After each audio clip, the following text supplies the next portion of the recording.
हाँ, तो प्यारे बच्चों, हमने लास्ट क्लास में ऊष्मागतिकी के न्यूमेरिकल शुरू कर दिए थे और इसके न्यूमेरिकल में हमने ग्राफ के क्वेश्चंस लिए थे, जिसमें हमने एक प्रक्रम पर वर्क ऊष्मा वगैरह निकाली थी। ऐसे अभी हम यहाँ पर और भी प्रक्रम लेंगे, प्रक्रम वाला प्रोसेस लेंगे, उन प्रोसेस पे कार्य निकालेंगे, ऊष्मा निकालेंगे और आंतरिक ऊर्जा की बात करेंगे। यानी कि ऊष्मागतिकी के प्रथम नियम को हम और अच्छे से स्टडी करेंगे न्यूमेरिकल की हेल्प से, है ना। जब हम ऊष्मागतिकी का प्रथम नियम पढ़ लेंगे, फिर ऊष्मागतिकी के दूसरे नियम पर जाएंगे। खैर, तो सवाल ये है कि भाई आपके पास एक प्रक्रम ये दिया हुआ है जिसमें ए से लेकर के बी से होते हुए और सी तक पहुंचे और एक में डायरेक्ट ही पहुंच गया। तो ये पूछ रहा है कि किस प्रक्रम में ए बी सी में या ए सी में कार्य न्यूनतम होगा। यहाँ पर आपको दिया हुआ है 2 और ये दिया हुआ है 6 और ये दिया हुआ है 5 और ये दिया हुआ है 15। ये P है और ये आपका पास्कल में है, वॉल्यूम आयतन मीटर क्यूब में है। ठीक है, तो किस प्रक्रम में कार्य कम है, इस रास्ते से जाने पर या इस रास्ते पर। जैसे हम पहले भी बात कर चुके हैं कि कार्य और ऊष्मा प्रक्रम पर निर्भर करती है, प्रोसेस डिपेंडेंट है, लेकिन आंतरिक ऊर्जा प्रक्रम पर निर्भर नहीं करती, केवल शुरुआत और अंतिम स्टेट पर निर्भर करती है, इनिशियल और फाइनल अवस्था पर। ठीक है, तो एक पार्ट तो उसमें यही पूछा कि किस रास्ते से कार्य ज़्यादा होगा कम होगा।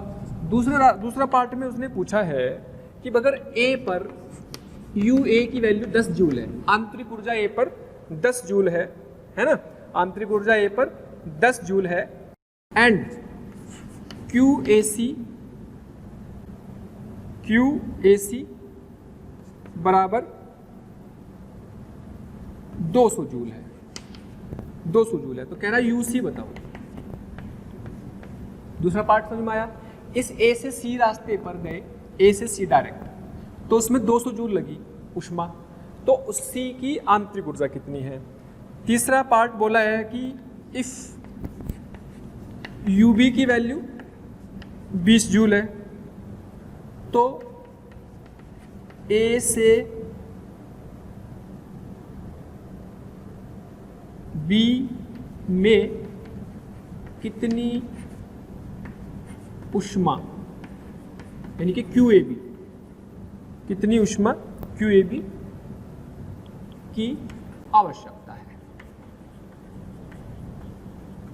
कितनी ऊष्मा की आवश्यकता है। क्या सवाल समझ में आ गया।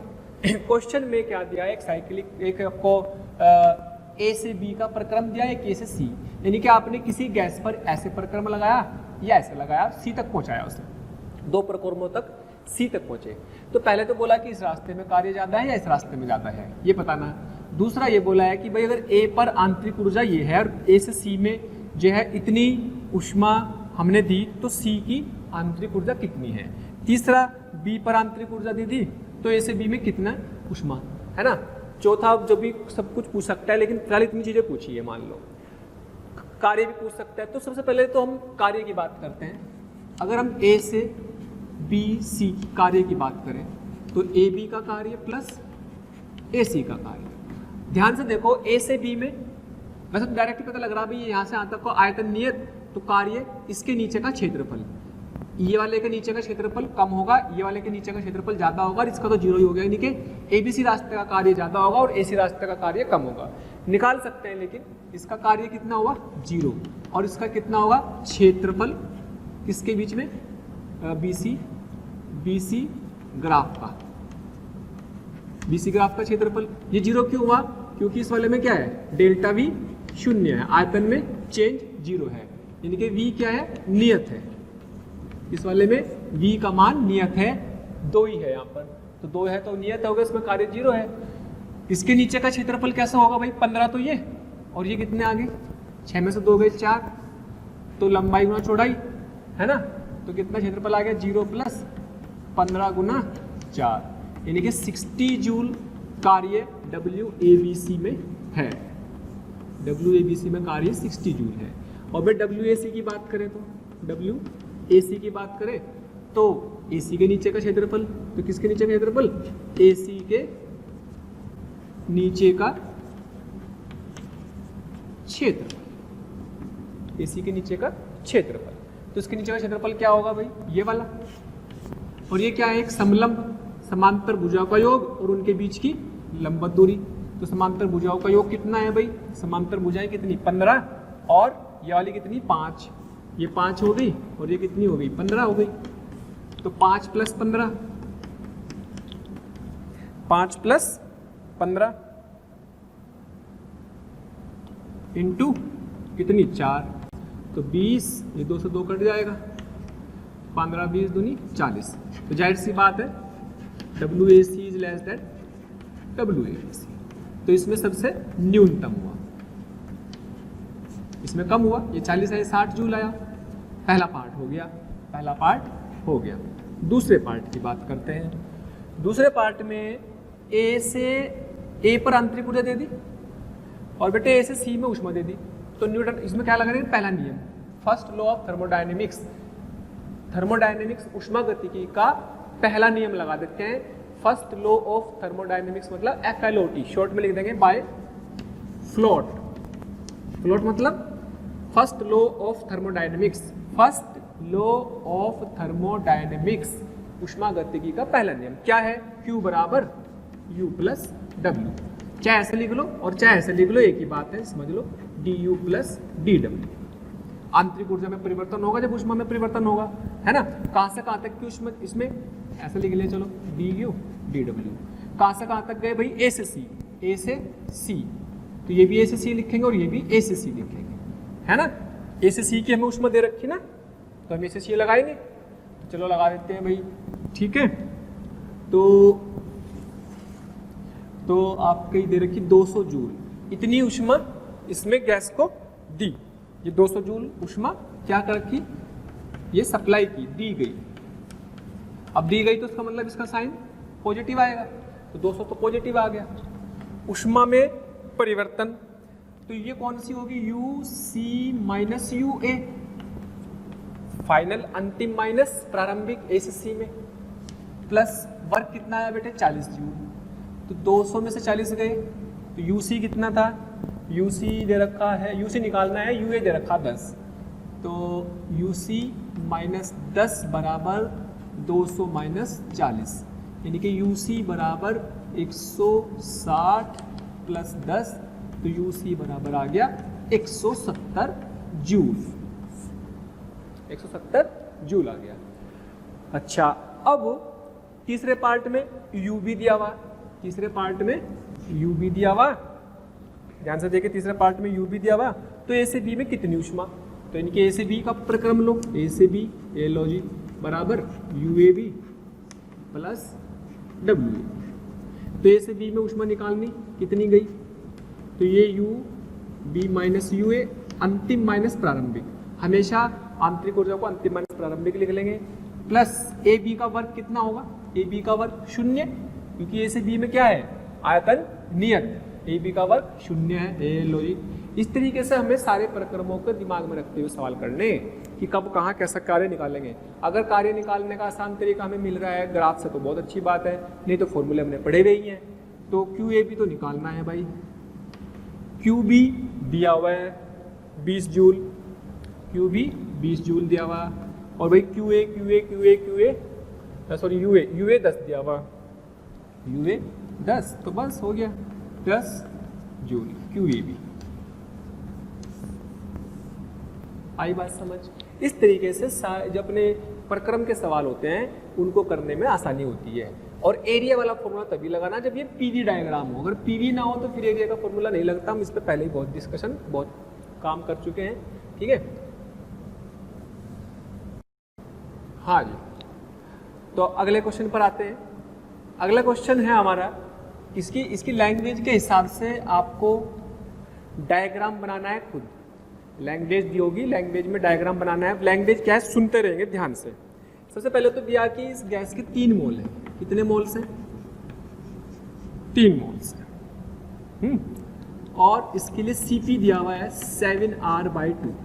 7r/2 का मतलब गैस कौन सी परमाणुक है? द्विपरमाणुक है। कौन सी परमाणुक है? द्विपरमाणुक। चूंकि Cp दे दिया, ये हमें दिया हुआ है। किसी गैस के बारे में ये दिया गया है, आदर्श गैस के बारे में, और इसकी प्रारंभिक अवस्था इनिशियल स्टेट बोलते हैं, that is P naught, V naught और टी नोट। अब सवाल में ये कह रहा है कि यदि गैस को हमने समतापी प्रक्रम के हिसाब से दबाया तो जो पी नोट, वी नोट और टी नोट है, कैसे दबाया? समतापी प्रक्रम लगाया। तो उसने बोला कि इसका समतापी का मतलब ताप में कोई परिवर्तन नहीं। इसने बोला कि जो आयतन है वो कितना हो गया? 2v नोट, और प्रेशर भी बदल गया होगा जब आयतन बदला।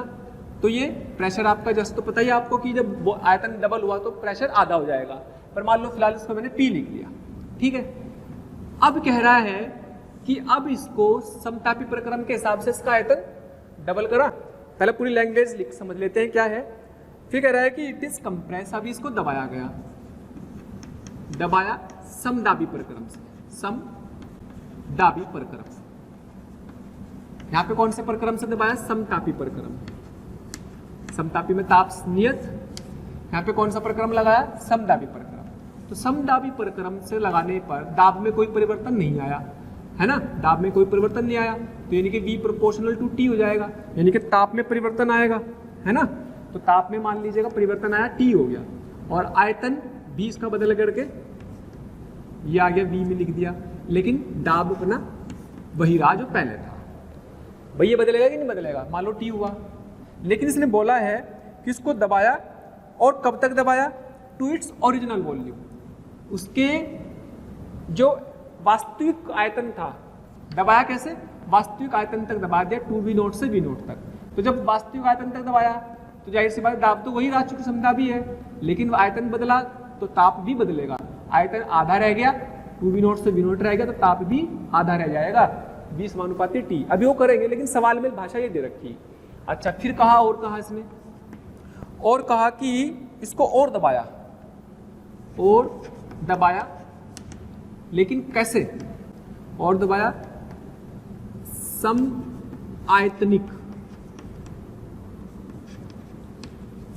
आयतनिक प्रक्रम से, यानी कि इस तरीके से इस पर दाब में चेंज करा कि उसका आयतन में कोई परिवर्तन ना हो, यानी कि आयतन वही रहा, ठीक, और दाब इसका प्रारंभिक वाला आ गया, तो ताप भी इसका प्रारंभिक वाला आ गया, मतलब प्रारंभिक अवस्था में आ गया।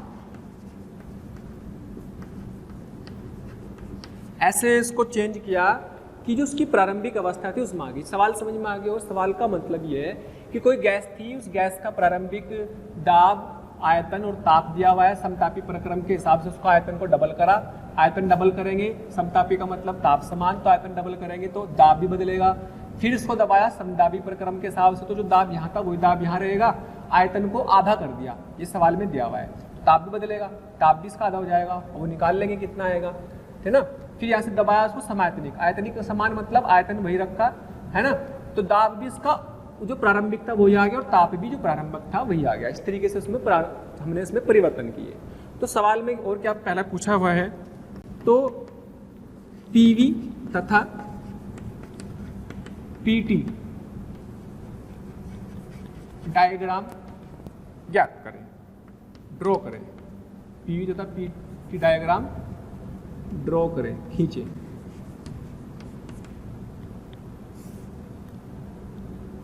चित्र बनाए, ठीक। दूसरा है कि कुल वर्क बताना है, कुल वर्क बताना है, कुल ऊष्मा बतानी है ना, कुल वर्क और कुल ऊष्मा बतानी है पूर्ण प्रक्रम के। सारे प्रक्रम में हमें क्या बतानी? कुल वर्क कितना हुआ, कुल ऊष्मा कितनी हुई। तो पहले तो डायग्राम इंपॉर्टेंट है। तो डायग्राम बनाने के लिए बहुत सिंपल सी चीज है बेटे, ये डायग्राम बनाना, अपने PV डायग्राम बनाते हैं पहले। थैंक यू सो मच प्यारे स्टूडेंट्स, हमें इतना प्यार देने के लिए। डेली हजारों स्टूडेंट्स हमारे वीडियो लेक्चर देख करके लाभान्वित हो रहे हैं। हमारी आपसे रिक्वेस्ट है कि आप हमारे डिस्क्रिप्शन बॉक्स में जा करके हमारे लिंक को क्लिक करें, अपना एनरोलमेंट सुनिश्चित करें। जो स्टूडेंट्स डाउट सॉल्विंग और स्टडी मटेरियल के लिए भी इच्छुक हैं वो हमारे प्रीमियम कोर्स के लिए अप्लाई करके ज्वाइन कर सकते हैं। तो जैसे जैसे बोला सवाल में वैसा वैसा करते जाओ। कोई स्टेट शुरू में ये मान लो P note, B note, T note. क्या बोला? ताप को समान रखते हुए आयतन को डबल कर दिया। ये अपना P नोट है, ये अपना V नोट है। आयतन को डबल करना मतलब यहाँ पे मान लो 2V नोट लिख दिया, लेकिन जब इसमें आयतन डबल होगा तो बेटे P1 V1 बराबर P2 V2 लगा देंगे। तो यहाँ पे P और V1 मतलब P नोट V नोट और ये P और ये 2V नोट। तो P नोट कितना आ जाएगा? P कितना जाएगा? P नोट बाई 2 आधा रह जाएगा दाब। यानी कि ये जिस समय ये आयतन डबल होगा उस समय दाब कितना रह जाएगा? आधा। लेकिन ताप में कोई परिवर्तन नहीं रहेगा। और चूंकि ये कैसा नियम लग गया? बायल्स लॉ, तो कैसा ग्राफ बनेगा? ये बन जाएगा ग्राफ, और वॉल्यूम बढ़ता हुआ दाब घटता हुआ। इसमें ताप समान है, यानी कि यहाँ पर क्या स्टेट आ गई? यहाँ पर आ गई P note by 2, 2V note, T note. ये अवस्था आ गई, ठीक। यानी कि ये वाले में P की वैल्यू कितनी आ गई? P नोट बाई 2 ये आ गई सॉल्व करने पर। फिर हमने इसको दबाया, दबाते गए तो वापस कब तक दबाया? जब तक कि उसका आयतन नियत ना रहे, जब तक कि उसका आयतन नियत ना रहे। तो नियत ना रहे, सॉरी, जब तक कि उसका आयतन V नोट ना रहे, तो इसको दबाते गए आयतन को घटा के V नोट, लेकिन दाब नियत, दाब में परिवर्तन नहीं करना। तो सोचो ये सो हमारा, इसको मान लेते हैं, नाम दे देते हैं A से B।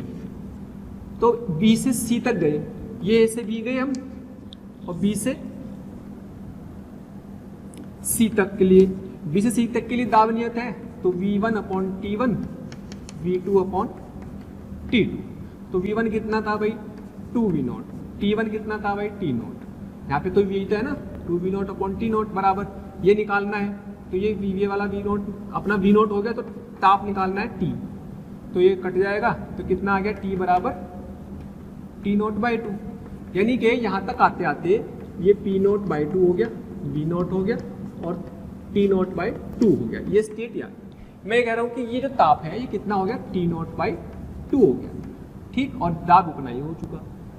अब ये कह रहा है कि आयतनिक समायतनिक प्रक्रम लगाया। समायतनिक प्रक्रम इस तरह से लगाया कि ये प्रारंभिक अवस्था में आ गया, V नोट वही रहे, ताप T नोट हो जाए, आधे से डबल हो जाए, तो दाब भी डबल हो जाए, है ना। यानी कि क्या करा? यहाँ से वापस पहुँच गए। तो प्रक्रम ये वाला तो ऐसा आया और ये ऐसे चला गया, ABC, है ना। तो अगर हम A से C की बात करते हैं, A से C की बात करते हैं, सॉरी हाँ, C2A में क्या है? दाब आयतन नियत है, V क्या है? कांस्टेंट है। यानी कि P1 अपॉन T1 बराबर P2 अपॉन T2 लगा दो, ये कांस्टेंट हुआ ना आयतन। तो P1 कितना है भाई इसमें? यहाँ पर P नोट बाई 2, और ताप कितना है? T नोट बाई 2 बराबर P नोट पहुंच गया है, ताप T2 निकालना है। कितना हो गया? T वापस निकाल लो, तो ये कट जाएगा, इससे कटा, तो T कितना आ जाएगा? T नोट, जिसने दिया हुआ भी है यहाँ पर कि अपनी प्रारंभिक अवस्था में आ गया। चाहो तो उसको T डैश लिख लो, मतलब T था, ये कोई T था तो T डैश मान लो, उसको T की वैल्यू, T डैश की वैल्यू T नोट आ गई, T डैश। तो प्रारंभिक अवस्था में आ गया, T डैश की वैल्यू कितनी आई? T नोट आ गई। क्लियर? अब सवाल का पहला पार्ट का हमारा पीवी डायग्राम बन चुका है। पीटी डायग्राम कैसे बनाएंगे भाई? पीटी डायग्राम हमने ग्राफों के परिवर्तन पढ़े थे, कहाँ पढ़े थे? ये पढ़े थे हमने काइनेटिक थ्योरी ऑफ गैसेस, गैसों के अणुगति सिद्धांत में पढ़े थे। तो भाई वही चीज यहाँ लगा दो, एक एक प्रक्रम उठाओ। ए से बी में आयतन नियत, यहाँ पे कौन लेना है? यहाँ पे लेना है बेटे P, यहाँ पे कौन लेना है? T। ए से बी में, या इसी ले लो चाहे, ए से बी में क्या नियत है? ताप में परिवर्तन नहीं होगा, और दाब आधा हो जाएगा। ताप में कोई परिवर्तन नहीं, दाब आधा, तो ताप में कोई परिवर्तन नहीं है और दाब आधा हो गया। भाई ए से बी की बात करेंगे तो ए से बी में क्या हो रहा है, ताप नियत है और ताप की वैल्यू कितनी है, टी नोट। मान लो कहीं पे भी ये थी P naught, V naught, T naught. तो ताप में कोई परिवर्तन नहीं करना, ताप उतना ही रखना है और दाब को क्या करना, आधा करना है, पी नोट बाई टू। यही तो हो रहा है, दाब आधा हो गया और ताप इतना ही है। यहाँ पे कितना दाब है, पी नोट, और ताप में कोई परिवर्तन नहीं। तो ये कौन सा प्रक्रम हुआ, ए बी। ये इसका प्रक्रम का ग्राफ ए बी हो गया। ठीक, अब बी सी की बात करेंगे तो बी से सी में आपका क्या हो रहा है, दाब नियत है। दाब नियत है तो ताप कितना रह गया, आधा। दाब नियत है तो ताप आधा रह गया। यहाँ पे टी नोट था तो टी नोट बाई टू रह गया, यहाँ पे टी नोट बाई टू रह गया। और अब ये सी आ गया, सी टू ए, सी टू ए में, ए में, सी टू ए में। अब देखो ध्यान से, सी टू ए में क्या हो रहा है, दाब को डबल किया तो आयतन भी डबल हो, ताप भी डबल हो जाएगा। दाब को डबल किया, ताप भी डबल, यानी कि P naught V naught T naught से अगर ये पी नोट होगा तो ये भी टी नोट, यानी कि वापस उसी स्टेट पे पहुंच गया। तो बेसिकली आप इसे कह सकते हैं कि एक चक्रीय प्रक्रम आया। कैसा आ गया, चक्रीय प्रक्रम। तो इस प्रक्रम की अगर आंतरिक ऊर्जा पूछे तो वो तो जीरो है। अलग अलग प्रक्रम में तो है आंतरिक ऊर्जा, लेकिन पूरे प्रक्रम की आंतरिक ऊर्जा हमेशा जीरो होती है चक्रीय में। ठीक, अब इसका हमें वर्क निकालना है। अब इसका वर्क निकालने के लिए इसका क्षेत्रफल तो हम निकाल नहीं सकते, इसका तो निकालना नहीं आता, तो हमें इसके फॉर्मूले पता है आइसोथर्मल के।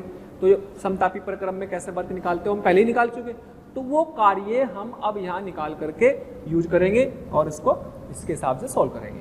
तो अभी हमारा पहला पार्ट कंप्लीट हो चुका है, दूसरा पार्ट करेंगे। दूसरे पार्ट के लिए आपको ये मैं मिटा देता हूँ यहाँ से, दूसरा पार्ट कैसे करेंगे।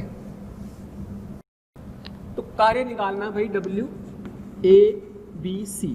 तो कितने प्रक्रम है, एक तो क्या है ए बी, एक क्या है बी सी, एक क्या है सी। तीन प्रक्रम है।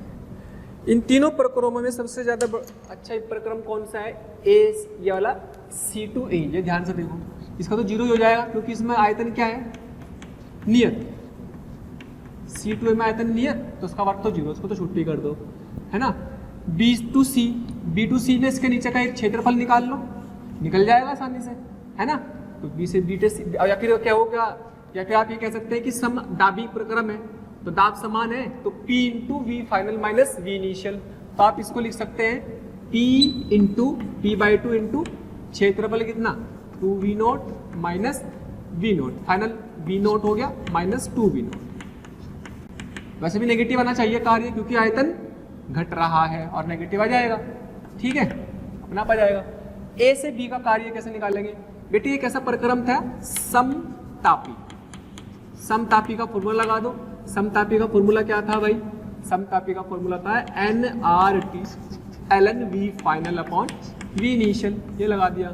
n कितने थे, 3 मोल। r t कौन सा है भाई, यहां से यहां तक के लिए तो t कितना था, t नोट, t नोट है। और ये a से b की बात हो रही ना, ln v फाइनल, यहाँ पे v नोट, यहाँ पे 2v नोट, तो 2v naught upon v note plus of यहाँ से कितना जाएगा, माइनस के p note v note by 2, minus के p note v note by 2। तो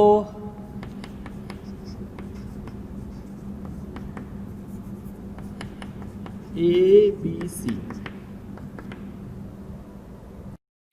हाँ ये इससे कट गया, कितना आ गया, 3r t note ln2 minus p note v note by 2। ये पूरे प्रक्रम का कार्य आ गया, ये पूरे प्रक्रम का कार्य आ गया। अब पूरे प्रक्रम के कार्य के बाद इस पूरे प्रक्रम की, मतलब ए बी सी, ए भी कह सकते हैं, ए बी सी ए, है ना, ए से बी, बी से सी, सी से ए, है ना। तो ए बी सी ए में ही आ गया, ए से बी से सी, सी से वापस ए। तो अब Q बराबर होता है D you plus D W. पूरे प्रक्रम के लिए ए बी सी ए के लिए बेटे तो 0 ही हो जाएगी। इसका मतलब डी क्यू फॉर कंप्लीट प्रक्रम A B C A W of A B C A, यानी कि जितना कार्य आया वो सारा का सारा, जितना भी ऊष्मा दी वो सारी की सारी कार्य में बदल गई। क्यों? क्योंकि आंतरिक ऊर्जा पूरी चक्र की क्या है? 0 है। क्योंकि आंतरिक ऊर्जा पूरे चक्र की 0 है। तो इसका आंसर बन गया आपका, कितना बन गया भाई? कितना आया था? ये आ गया था। इसको आप इतना कर सकते हैं 3nRT, इसको भी लिख सकते हैं RT को P0 V0, P0 V0 भी लिख सकते हैं चाहे तो, 3RT0 ln2 माइनस के P0 V0 बाय। ये आ गया अपना पूरे प्रक्रम की ऊष्मा या पूरे प्रक्रम का कार्य। क्योंकि पूरा प्रक्रम कैसा चक्रीय है, तो चक्रीय है तो आंतरिक ऊर्जा में कुल परिवर्तन 0 होगा। आंतरिक ऊर्जा में कुल परिवर्तन 0 होगा। ठीक है भाई, इसमें अगर बहुत ध्यान से देखें तो ए से बी, बी से सी का वर्क निकाल लो और ए से बी से सी के वर्क के साथ साथ से सॉल्व कर लो। अब ये अपना सेकंड पार्ट हो गया। सेकंड पार्ट हो जाने के बाद अब हम इसमें कहीं पे भी अगर वो इस सवाल में आपसे किसी भी प्रक्रम की ऊष्मा, किसी भी प्रक्रम का कार्य तो सबका निकाल चुके, खैर हम किसी भी प्रक्रम की ऊष्मा पूछे, खाली इसकी पूछे, ऊष्मा इसकी पूछे या इसकी पूछे, किसी की भी निकाल सकते हैं। किसी की भी आंतरिक ऊर्जा पूछे वो भी निकाल सकते हैं, क्योंकि हर प्रक्रम में आप अलग अलग तो निकाल सकते हो। ठीक है, लेकिन ये अच्छी चीज़ है कि साइक्लिक है, अगर चक्रीय है तो आंतरिक ऊर्जा 0, तो सर आसान हो जाता है सवाल। मान लो मैं आपसे बोलूँ कि भाई इसमें मैं एक और पार्ट जोड़ देता हूँ, पार्ट नंबर 3, इसमें एक और पार्ट जोड़ देते हैं, पार्ट नंबर 3। मैं आपसे अगर बोलूँ कि भाई इस प्रक्रम में इतने में आंतरिक ऊर्जा में कुछ परिवर्तन हुआ क्या, खाली ए से बी में। अगर मैं ए से बी में बात करूँ तो ए से बी में आंतरिक ऊर्जा में परिवर्तन नहीं हुआ। क्यों? क्योंकि डेल्टा टी 0 है, क्योंकि ताप नियत है, यानी कि यहाँ पे भी सारी ऊष्मा कार्य में बदली होगी, है ना। यानी कि आप कह सकते हैं क्यू ए बी बराबर भी किसके बराबर? डब्ल्यू ए बी के। तो जो ए से बी का कार्य आया होगा, ए से बी का कार्य कितना आया भाई? ए से बी का कार्य आया 3nRT, ये आया 3nRT, 3RT ln2। मैं आपसे बोलूँ एक और पार्ट बढ़ा देते हैं, बी से सी, बी से सी में, बी से सी में आंतरिक ऊर्जा बताओ भाई। आंतरिक ऊर्जा बी से सी में ताप में परिवर्तन हुआ तो आंतरिक ऊर्जा में परिवर्तन होगा, है। आप NCV dt लगा लो या NFR dt लगा लो, ये तो हमें समझ में आ गया कि भैया ये CP है तो कैसी गैस है? डी परमाणु के। कैसे गैस है? डी परमाणु, डी परमाणु, ये हमें दिया हुआ है। क्योंकि गैस की परमाणु तो पता होनी जरूरी है। तो ये NCV dt से निकल जाएगा। N कितने? 3, CV कितना? 3R/2 हो जाएगा, और dt dt dt dt D परमाणु क्या है तो 5R/2 हो जाएगा। और dt कितना? यहाँ से यहाँ गए, फाइनल टेम्परेचर T0/2 और ये T0, तो ये T0/2 माइनस T0। तो आपसे B से C में भी आंतरिक ऊर्जा मिल गई, तो ये कितना आ जाएगा? 15R/2 माइनस के T0/2, माइनस के 15R T0/4। ये आ गई बात। C से A में देखो, अगर C से A में एक और जोड़ देते हैं भाई 5वें के बाद, ये लो, ये इसमें मैं अलग अलग इसलिए बता रहा हूँ क्योंकि हम किसी भी पार्ट की कुछ भी निकाल सकते हैं, सवाल में कुछ भी पूछ सकता है ना। अब देखो इच्छा इसमें हमने उसमें निकाल दी और इसमें वर्क 0 होता है। बी से सी में वर्क निकाला था हमने, माइनस के P0 V0/2 आया था, माइनस के P0 V0/2 आ गया था, ये वर्क आया था। तो ऊष्मा क्या हो जाएगी बी से सी की? तो बी से सी की ऊष्मा आ गई कितनी? बी से सी की ऊष्मा आ जाएगी आपके पास, दोनों को जोड़ देंगे, U DUBC प्लस DWBC। एक तरह से आप अलग अलग निकाल के जोड़ोगे तो भी वही आंसर आएगा जो पहला आया था। तो ये कितना आया? -15R T0/4 और माइनस के P0 V0/2। अच्छा, अगर आंसर नेगेटिव आए तो इसका मतलब ऊष्मा निकली, और अगर पॉजिटिव आए तो ऊष्मा दी गई। ठीक है, अगर एक और बचा ए से बी की बात करते हैं, सॉरी सी से ए की। सी से ए में आपके लिए वर्क तो 0, सी से ए में वर्क 0 है, और इंटरनल एनर्जी में चेंज NCV/dt लगा देंगे, NdQ du NCV/dt, तो 3 इंटू 5R/2 इंटू dt कितना भाई ताप, T0/2 से T, T0/2 से T यानी कि T माइनस T0/2। तो यहाँ पर ये आ गई प्लस के 15 RT0/2। तो अगर पूरी साइकिल की बात करें, पूरी साइकिल में ये जुड़ जाएगी, ये जुड़ जाएगी, तो अगर मैं DU A B C A की बात करूँ तो सोचो जीरो आ रही है कि नहीं आ रही, दिस प्लस दिस, यहाँ तो पहले जीरो थी, ये प्लस ये पूरी साइकिल में तो जीरो आ रही, वो हमने वैसे भी प्रूफ कर दिया, एक तरह से वेरिफिकेशन हो गया सवाल का। अच्छा, बिल्कुल सही हुआ। कार्य की बात करें तो अगर इसमें ऊष्मा निकालूं मैं, ऊष्मा कितने आ जाएगी, DQ बराबर C से A में ऊष्मा क्या होगी, किसके बराबर होगी, C से A में ऊष्मा DU के बराबर आ जाएगी, यानी कि 15 RT0/2 आ जाएगी। तो कहने का मतलब ये है कि अगर सारी ऊष्माओं को जोड़ा जाए, ये वाली ऊष्मा ले लो, ये ले लो और ये ले लो, इसमें ये तो कट जाएगी, तो तब भी answer this plus this he बचेगा। ठीक है भाई, अगर आप सारी ऊष्माओं को जोड़ेंगे, अगर मैं ये कहूँ कि भाई मैं तो आंसर को चेक करना चाहता हूँ कि मेरा आंसर सही आया कि नहीं, हमने एक एक प्रक्रम को हैंडल किया, तो DQ बराबर ABCA बराबर कितना, देखो ये प्लस ये तो जुड़ेगा कट जाएगा, तो 3RT0 ln2 minus T0 V0/2, same answer. आंतरिक ऊर्जा को जोड़ो, सारी जीरो आ जाएगी, सारे कार्य को जोड़ो तो यही आएगा, सारे कार्यों को जोड़ोगे तो भी यही आएगा। इसका मतलब ये हुआ कि आपसे सवाल में हर एक प्रक्रम के लिए आंतरिक ऊर्जा, कार्य और ऊष्मा की गणना करनी आनी अनिवार्य है, क्योंकि किसी भी पार्ट में कुछ भी पूछ सकता है। और सबके लिए आपको जो टेबल बनवाई थी फॉर्मूलों की, उसको अच्छे से याद कर लें, उसी का सारा यूज होगा। कई जगह आपका एरिया निकालना आसान होगा, एरिया निकालना आसान नहीं होगा तो फिर उनके वर्क के फॉर्मूले हमने लिखे हुए हैं। प्यारे बच्चों, हमें रोज कमेंट्स के माध्यम से ये रिक्वेस्ट आ रही है कि सर हमें इस टॉपिक के वीडियो लेक्चर प्रोवाइड करें या इस टॉपिक के वीडियो को समझाएं। तो मेरी आपसे रिक्वेस्ट है कि आप हमारे चैनल पर जाकर के सब्सक्राइब करें और बेल आइकन को हिट करें, ताकि जो भी वीडियो लेक्चर हमने डाले हुए हैं उसके नोटिफिकेशन आपसे मिस ना हो। मैं ऐसा इसलिए कह रहा हूं क्योंकि हमने ज़्यादातर वीडियो लेक्चर को ऑलरेडी अपने चैनल पर डाला हुआ है, तो जिस लेक्चर की आप डिमांड कर रहे हैं वो लेक्चर आपको पॉसिबली वहां पर मिल जाएंगे। हाँ, तो अगला क्वेश्चन फिर से पीवी डायग्राम पर बेस्ड ही देखेंगे, धीरे धीरे बदलेंगे डायग्राम को, लेकिन फिलहाल हमें एक पीवी डायग्राम दिया हुआ है, ये अपना पीवी डायग्राम है। और ये पीवी डायग्राम आपको ऐसे दिया हुआ है, और अच्छी बात यह है कि एक चक्रीय प्रक्रम है, चक्रीय प्रक्रम है। चक्रीय प्रक्रम होती मतलब कुल आंतरिक ऊर्जा में परिवर्तन 0 है। ठीक, ये बेटे 1 और ये आपकी 3, ये 10 और ये 30, और ये पास्कल में है, ये मीटर क्यूब में है। ठीक है, नाम दे देते हैं ABC। ठीक, गैस कैसी है, गैस तो हमेशा ही आइडियल होनी, आइडियल मतलब आदर्श गैस है, गैस तो हमेशा आदर्श होनी।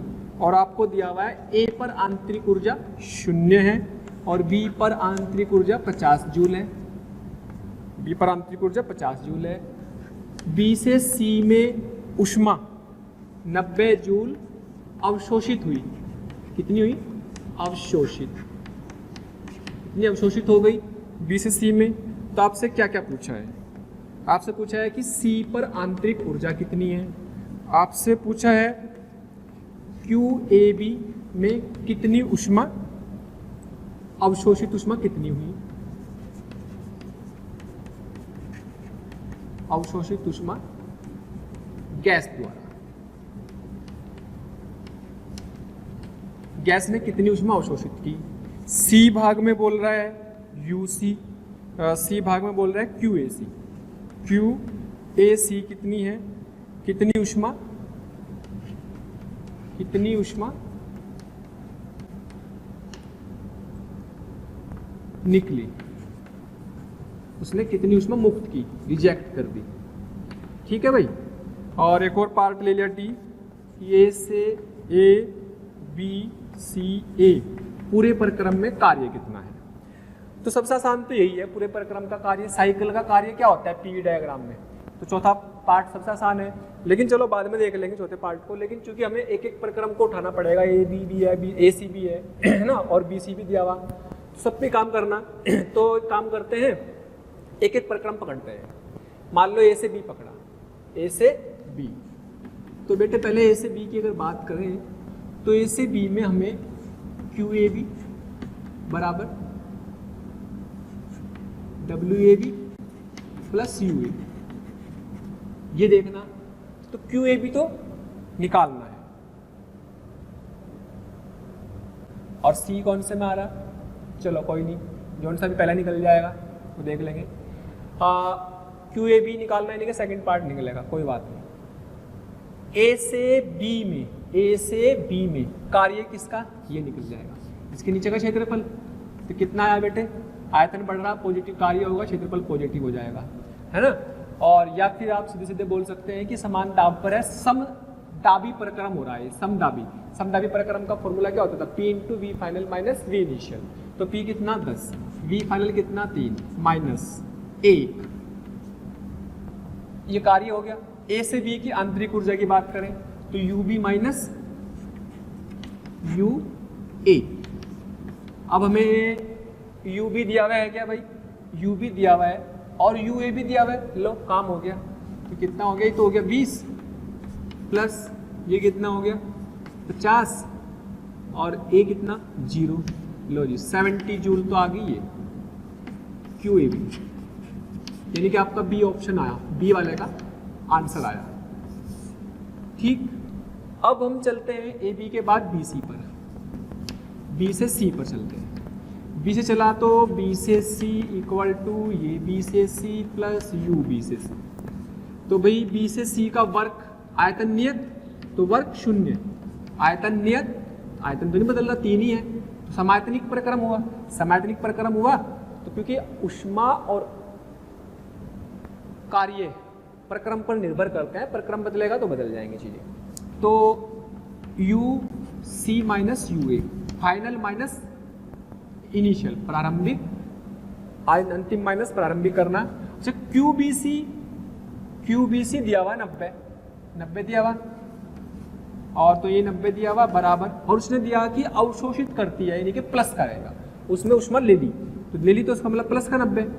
तो यू सी दे रखा, निकालना है, माइनस यू ए कितना है भाई 0 है, तो यू सी कितना आ गया 90 जूल।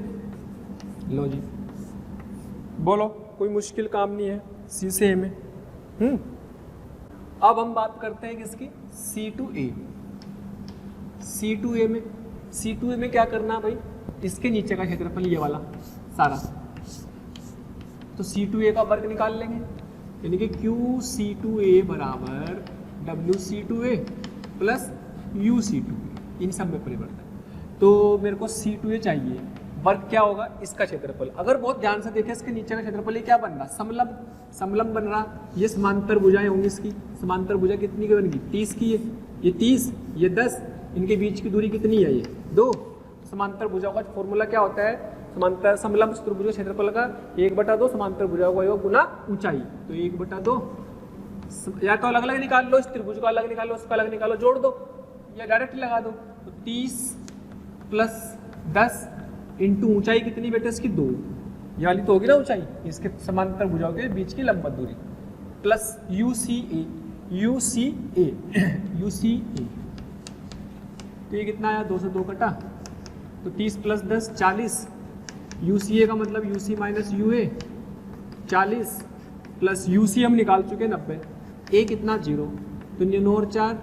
अच्छा ये जो वर्क आएगा ये प्लस का आएगा माइनस का, आयतन घट रहा तो उसका वर्क का साइन कैसा होगा, नेगेटिव, इसका वर्क का साइन नेगेटिव आएगा। तो 9 में से 4 गए 5, 50 आया प्लस, इतने जूल सी से ए, है ना। प्लस के आने का मतलब क्या हुआ, प्लस के आने का मतलब इसने कार्य गैस द्वारा ऊष्मा दी गई, कितनी ऊष्मा निकाली, C2 आया ना, और इसने ए से सी पूछा, तो ए से सी में क्या होगी, -50 जूल आ जाएगी। 90 वो चेक कर लेते हैं। ये सही है अपना B2C, C2A WCA -40 जूल सही है। UCA मतलब UA माइनस UC, हाँ UACA ये वाले में फाइनल UA माइनस UC लिखेंगे तो UA कितना है 0, UC कितना है, हाँ ये 0 माइनस 90 हो गया भाई। तो ये कितना आ गया, ये वाला कितना आया 9 4 माइनस के 130 जुड़ जाएंगे, माइनस के 130। UC चेक करते हैं, UC QBC को हमने दिया हुआ है, QBC दिया हुआ 90, QBC दिया हुआ है 90 है ना। UB 50 है, ठीक है, और BC ये वर्क 0 हो गया B से C का, ठीक है। B से C में UC माइनस UA 0, UC निकालना तो ये 90 आया, तो ये सही है बिल्कुल, UC की वैल्यू 90 आ गई। फिर UC वैल्यू -130, तो इतनी ऊष्मा इसमें से C से A में इतनी ऊष्मा निकली, माइनस आया ना, निकल गई, इतनी ऊष्मा निकली आ गया। और वर्क निकालने में तो कुछ है ही नहीं, वर्क निकालने में तो कुछ है ही नहीं, तो आप क्या करोगे, वर्क निकालो। वर्क ABCA बराबर साइकिल चक्रीय परिक्रम का क्षेत्रफल।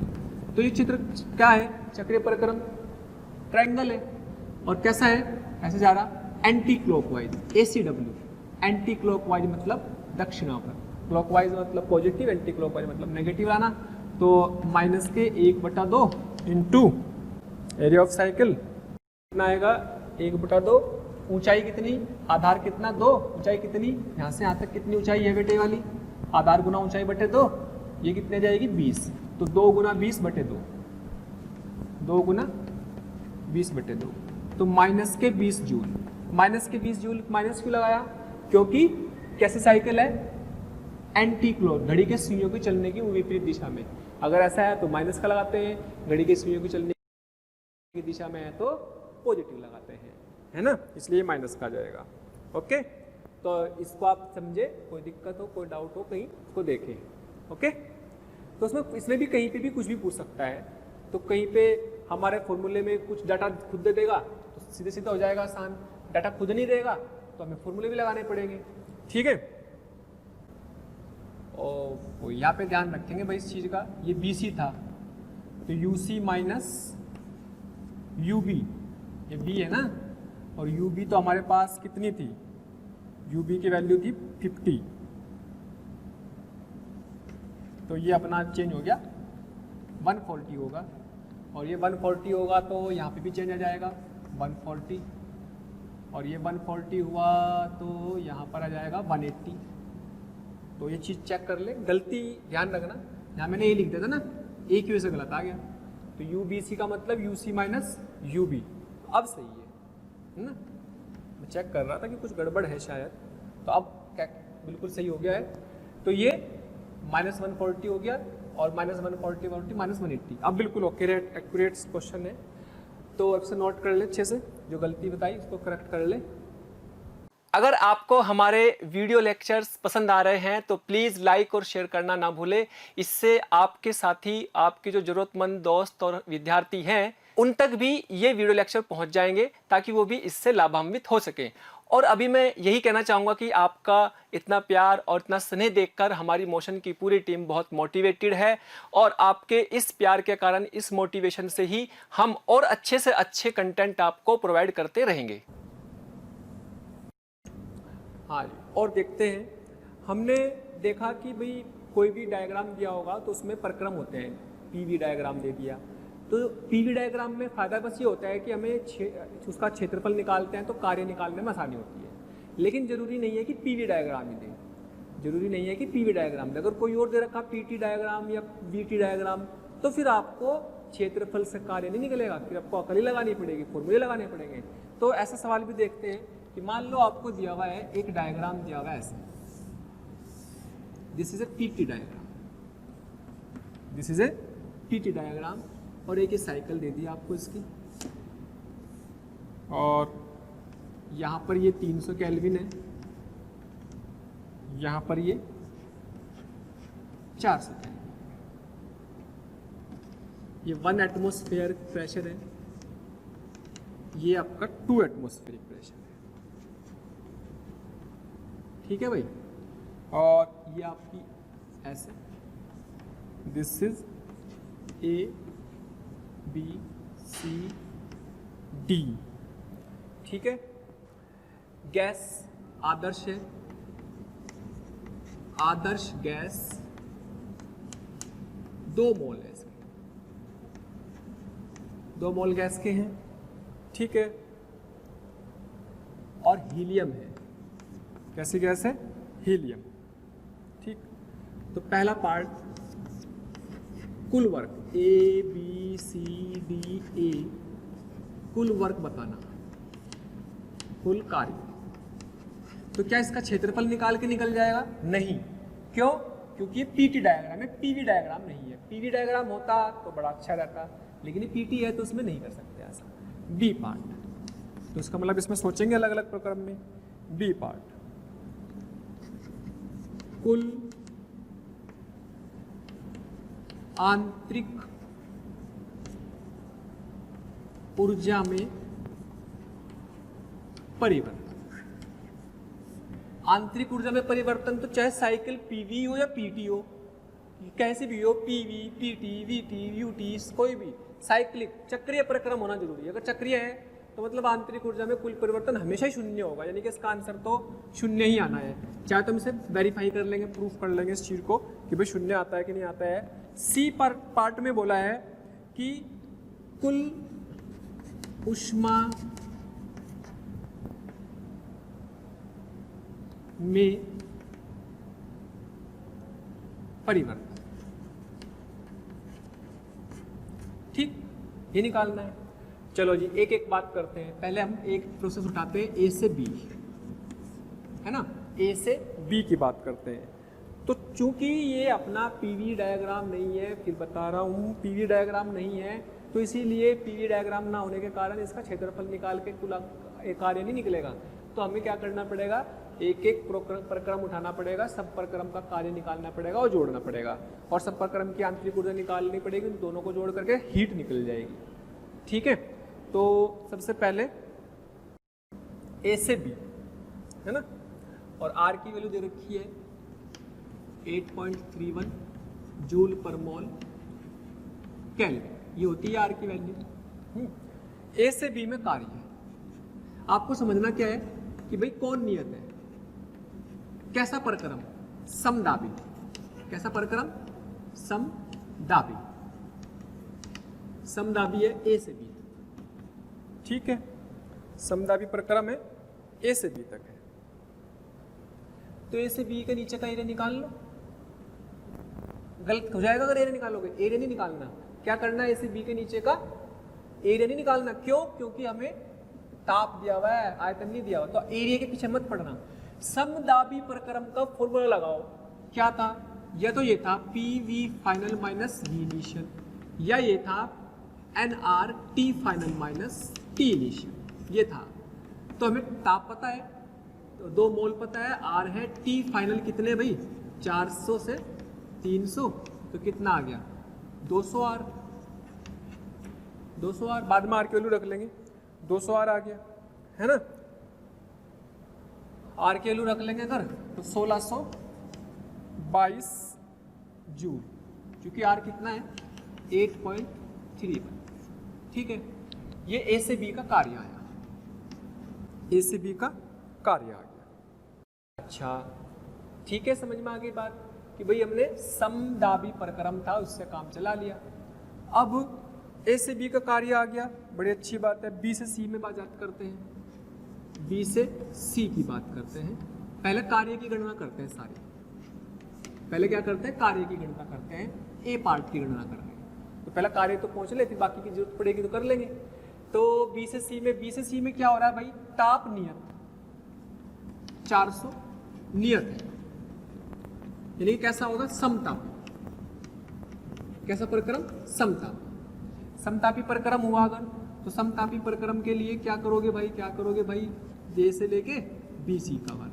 क्या होता था समतापी प्रक्रम का, N R T L N V final upon V initial, या N R T L N P initial upon P final. ये था एन कितने, 2 आर, टी कौन सा, इस ताप पे नहीं आता 400 पे, तो 400 रखेंगे। एल एन पी कितना इनिशियल, पी इनिशियल यहाँ से यहाँ आए, यहाँ से यहाँ आए, तो इनिशियल कितना 2, इनिशियल कितना 2 बटे ए, तो ये आ गया 800 R L N, 800 R L N. ठीक, जो भी साइन इसका आएगा वही साइन इसका रहेगा, पॉजिटिव आएगा तो पॉजिटिव आ जाएगा। C2D में क्या हो रहा है भाई, दाब फिर नियत, समदाबी, तो C2D का कार्य क्या आएगा, वही वाला लगा दो, NR T final minus T initial. N कितने, 2 R कितने, ये T फाइनल 300, इनिशियल 400, तो 300 माइनस 400, तो माइनस के 200 आ गए, या माइनस के कितना 1622 जूल, माइनस के 1622 जूल। और इसको आप सोल्व कर लेंगे, इसकी वैल्यू लिख लेंगे। ln2 की वैल्यू होती है बेटे, याद रखेंगे, ln2 की वैल्यू फिक्स 0.693 है ना, 0.693 से मल्टीप्लाई कर देंगे तो आपके पास ये आंसर आ जाएगा 4608.8 जूल। खैर अभी तो हम आर की फॉर्म में यूज करेंगे इसको। इतनी बातें समझ में आ गई। अब बचा कौन सा, अब बचता है D2A। D2A का कार्य निकालते हैं, D2A का कार्य निकालते हैं। तो D2A में आगे बढ़ते हैं भाई, D2A में, D2A में ताप नियत, फिर आइसोथर्मल, ताप मतलब समतापी हो गया, समतापी किस ताप पर है, समतापी 300 पर समतापी हुआ, तो कार्य क्या हुआ D2A बराबर, फॉर्मूला वही लगाएंगे समतापी का, NRTln P initial upon P final. आयतन के बारे में जानकारी नहीं है इसलिए ताप वाला लगा देंगे। N कितना 2, R T कितना 300, ln इनिशियल दाब कितना बेटे, D से A तक गए तो इनिशियल दाब है 1 और फाइनल दाब है 2, तो 1/2। और याद रखेंगे जब हम इसको उल्टा कर दें अगर तो माइनस आ जाता है, तो 600 R, जब अगर ln 1/2 लिखेंगे तो उसको माइनस ln2 लिख सकते हैं, है ना, उल्टा कर देते हैं। जब लोग A/B हो तो अगर लोग A/B को लोग B/A करोगे तो माइनस आ जाता है, ये रूल है लॉगरिथम का। तो यहाँ पे क्या आ गया, माइनस के 600 R ln2, और वैल्यू रख लेंगे, R की वैल्यू रख लेंगे और इसकी वैल्यू रख लेंगे। तो इन सारी वैल्यूज को रख लेने के बाद ये आ जाएगा, हाँ चलो ये आपका WDA। अब मैं आपसे बोलूँ कि भाई ABCDA इनका कार्य बताओ, एक साथ ही रख लेंगे बाद में वैल्यू ln2 की। तो क्या करेंगे, सबको जोड़ेंगे। तो पहला जोड़ेंगे A से B का, A से B प्लस B से C plus C2A plus D2A, C2D और D2। तो जोड़ लो सारे, जोड़ेंगे भाई। A से B में कितना आया था भाई, 200 आता, प्लस B से C में कितना आया था भाई, यह आया था 800 R ln2, 800 R ln2, और भाई यह आया था अपना माइनस 200 R, और यह आया कितना माइनस 600 R ln। तो ये अच्छी बात है कि कट गया, इससे ज़्यादा वैल्यू बाद में रख लेनी चाहिए। जब भी R वाले हुए फॉर्मूले में रखो तो वैल्यू बाद में रखो ताकि कुछ चीज़ें कट जाएं। तो 800 में से 600 गए 200 आर एल एन टू, ठीक, 200 आर एल एन टू आया। 200 आर एल एन टू में वैल्यू रख लेंगे 200 इंटू आर की वैल्यू रख लेंगे भैया 8.31 और इसकी 0.693 याद रखनी है। एल एन टू की वैल्यू स्टैंडर्ड है और इनको मल्टीप्लाई करेंगे तो लगभग 11,1153 जूल कार्य हुआ है पूरी साइकिल में ए बी सी डी ए। तो ऐसे निकलेगा कार्य, इसलिए ये इम्पोर्टेंट है कि आपको सारे प्रक्रम का अच्छे से इस्तेमाल करना आना चाहिए और वो पता होना चाहिए कौन सा प्रक्रम कहाँ कैसा है, वो ग्राफ से आपको पहचान आनी चाहिए, ठीक। ये पहला पार्ट हो गया। अब इसका दूसरा पार्ट देखते हैं, कुल आंतरिक ऊर्जा में परिवर्तन। भाई कुल आंतरिक ऊर्जा में परिवर्तन तो शून्य ही होगा, कुल आंतरिक ऊर्जा में परिवर्तन तो शून्य होगा। लो जी, ये तो डी यू शून्य होगा, क्यों? क्योंकि चक्रीय प्रक्रम है, चक्रीय प्रक्रम है। और जब चक्रीय प्रक्रम है तो सोचो सी पार्ट की अगर बात करें तो डी क्यू बराबर D you plus D W, तो पूरी साइकिल के लिए, पूरे चक्र के लिए कितनी, ये तो 0 और वर्ग के बराबर ही आ जाएगा, यानी कि किसके बराबर आ जाएगा, डी क्यू बराबर डी डब्ल्यू के। तो कितना आया था वो आ जाएगा 1153 जूल। अलग अलग प्रक्रम की भी आंतरिक ऊर्जाएं पूछी जा सकती हैं, अलग अलग प्रक्रम की भी ऊष्माएं पूछी जा सकती हैं। इससे पहले सवाल में हमने वो किया भी था, हर प्रक्रम की ऊष्मा, हर प्रक्रम की आंतरिक ऊर्जा को निकाल सकते हैं, है ना। लेकिन मैंने पूरे प्रक्रम की बात करी, तो पूरे के पूरे के निकालने के लिए कार्य निकाल लो और आंतरिक ऊर्जा का प्रक्रम शून्य रहेगा। फिर बता रहा हूँ कि चक्रीय प्रक्रम कैसा भी हो, पीवी, पीटी, वीटी, कुछ भी, तो हमेशा आंतरिक ऊर्जा में शून्य। लेकिन अगर कार्य निकालना है क्षेत्रफल से तो पीवी होना चाहिए, अगर पीटी नहीं है तो फिर इतनी मेहनत करनी पड़ेगी। क्लियर? ध्यान से समझिए इस चीज को। तो जैसे कि हम कोई भी ग्राफ दिया हो, अब उसका हैंडल कर सकते हैं अच्छे से। तो मान लो मैं आपको ग्राफ देता हूं इस बार, ये आंतरिक ऊर्जा और आयतन के बीच का ग्राफ दे दिया, आंतरिक ऊर्जा और आयतन के बीच के ग्राफ में ये दे दिया। तो ये प्रक्रम इस तरीके से बनाया गया है ना, ये ए बी सी डी और यहाँ पे डेटा दिया हुआ है V0 2 V0, ठीक। बढ़िया सवाल है, ध्यान से समझेंगे, है ना। आदर्श गैस है, कितने मोल हैं? 2 मोल है। आदर्श गैस के 2 मोल हैं। ए से बी में ताप 500 केल्विन और बी सी से डी में ताप 300 केल्विन। अगर ये दिया हुआ है ए से बी प्रक्रम में ताप कितना, 500 केल्विन, ये दिया हुआ है, और सी टू डी प्रक्रम में ताप दिया हुआ है बेटे 300 केल्विन, ठीक है, इतना दिया हुआ।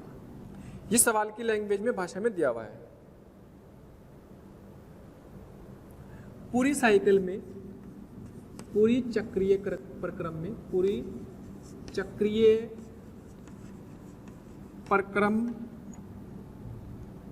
में कुल ऊष्मा की गणना करो।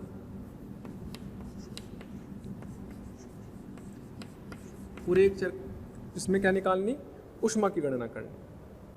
आर की वैल्यू दे रखी वही 8.3 जूल पर मोल पर केल्विन। अब देखो कैसा प्रक्रम है, चक्रीय प्रक्रम। चक्रीय है तो मतलब आंतरिक ऊर्जा तो शून्य होनी ही है। तो सॉल्यूशन करते हैं सीधे। तो डी यू आंतरिक ऊर्जा में कुल परिवर्तन चक्रीय पूरी साइकिल के लिए, पूरी चक्रीय प्रक्रम के लिए, पूरे चक्रीय प्रक्रम के लिए ये तो शून्य ही होना है। तो जब ये शून्य ही होना है तो डी क्यू बराबर D you plus D W, ये तो शून्य। इसका मतलब अगर हीट निकालनी है तो आपको कार्य निकालना पड़ेगा पूरी साइकिल के लिए, ए बी सी डी ए के लिए। ऐसे ही इसके भी कार्य निकालना पड़ेगा ए बी सी डी ए के लिए। अगर ABCD के लिए आप कार्य निकाल लोगे तो वही हीट होगी इस चक्रीय प्रक्रम में। तो भाई वो कार्य कैसे निकालेंगे, तो मेरे को कार्य निकालना है, यानी कि कार्य निकालना है ABCDA के लिए। तो वो क्या होगी ABCDA के लिए, A से B का कार्य प्लस इसका क्षेत्रफल मत निकाल देना क्योंकि ये UV ग्राफ PV ग्राफ नहीं है, आंतरिक ऊर्जा का ग्राफ है ये आंतरिक ऊर्जा है, आंतरिक ऊर्जा और आयतन के बीच में ग्राफ है ये। तो उसका क्षेत्रफल मत निकालने बैठ जाना, नहीं तो गलत हो जाएगा। ABBC CA ABBC CD और DA, ये तो होगी ABBC CD DA, है ना। अब ध्यान से देखो A से B कैसा प्रक्रम है, ये वाला प्रक्रम कैसा है A से B में ताप नियत है, तो इस प्रक्रम को क्या नाम देंगे, समतापी, समतापी। B से C में क्या हो रहा, आयतन फिक्स, तो समायतनिक, समायतनिक, ये वाला समायतनिक हो गया। C से D में फिर समतापी, ये वाला फिर से समतापी, और ये वाला फिर से सम आयतनिक। तो इससे क्या फायदा हुआ भाई, समायतनिक का मतलब कार्य जीरो, समायतनिक का मतलब कार्य जीरो, समतापी का फॉर्मूला हमें पता ही है, तो इसीलिए हमें सारे प्रक्रमों को याद करना जरूरी है। अगर ए से बी के कार्य की बात करूं तो क्या ये nRT, n कितने दिए बेटे, 2 मोल, nRT ln V final upon V initial, ये तो लगाओगे, इसमें भी ये लगाएंगे nRT ln V final upon V initial, ये फॉर्मूला लगेगा दोनों में, वो तो जीरो हो गए। n कितने, 2R, इसमें A से B में ये कहाँ से कहाँ तक के लिए लगाया हमने, AB के लिए, ये कहाँ से कहाँ तक के लिए लगाना हमने, C से D के लिए। A से B में ताप है 500, ए लो जी, ln V फाइनल, इनिशियल कितना था V नोट, फाइनल कितना हुआ 2V नोट, तो 2V naught upon V note, यानी कि ये वर्क पॉजिटिव आएगा क्योंकि इसमें आयतन बढ़ा, और से भी दिख रहा है पॉजिटिव अपना आप भी आ जाएगा, प्लस 2R। C से D में ताप 300 केल्विन, 300 केल्विन, और ln V फाइनल, फाइनल यहाँ से यहाँ गए तो फाइनल V नोट और इनिशियल प्रारंभिक 2V नोट, तो V नोट बटे 2V नोट, छम छम कितना आ गया, 5 दूनी 10, 1000 R ln 2 प्लस 3 दूनी 6, 600 R बेटे ln 1/2 आया तो माइनस के ln 2 लिख सकते हैं, 1/2 को उल्टा कर देंगे तो माइनस के 2/1 कर देंगे, तो 2/1 को तो कोई यहाँ लिखने की जरूरत नहीं, तो कितना आ गया 1000 R ln 2 में से 600 R ln 2 गए तो कितने बचे, 400 R ln 2, 400 R ln 2 बच गए। और बेटे यही किसके बराबर होगी, ये अपनी ABCDA, तो इसी से आप क्या कह सकते हैं, इसी से आप कह सकते हैं कि अपनी किसके बराबर आ गई, ऊष्मा के बराबर। तो QABCDA बराबर WABCDA पूरे साइकिल के लिए आ गया ना, पूरे चक्र के लिए, चक्रीय प्रक्रम। तो यहाँ पे किसके बराबर आ गई, 400 R ln 2 के बराबर, और 400 R की वैल्यू लिखनी है वही 8.31, ln 2 की वैल्यू लिख लेंगे वही 0.693, है ना। तो सोल्व कर लेंगे, और सोल्व कर लेने पर आ जाएगा 2219 जूल, मल्टीप्लाई कर लेंगे, ठीक है। तो इस तरीके से आप इन सवालों को हैंडल करेंगे, और इन सवालों में आपको विशेष आपको ये ध्यान रखना है कि हर प्रक्रम में ऊष्मा, कार्य और आंतरिक ऊर्जा को अच्छे से निकालना आना चाहिए, क्योंकि पहले नियम में ये 3 चीजें हैं। Okay, thank you. तो प्यारे बच्चों, अगर आप चाहते हैं कि आपको किसी भी टॉपिक के लाइव डिस्कशन, वीडियो लेक्चर या स्टडी मटेरियल की ज़रूरत है, तो कृपया आप हमें इस नंबर पर कॉल कर सकते हैं 18002121 799 18002121 799।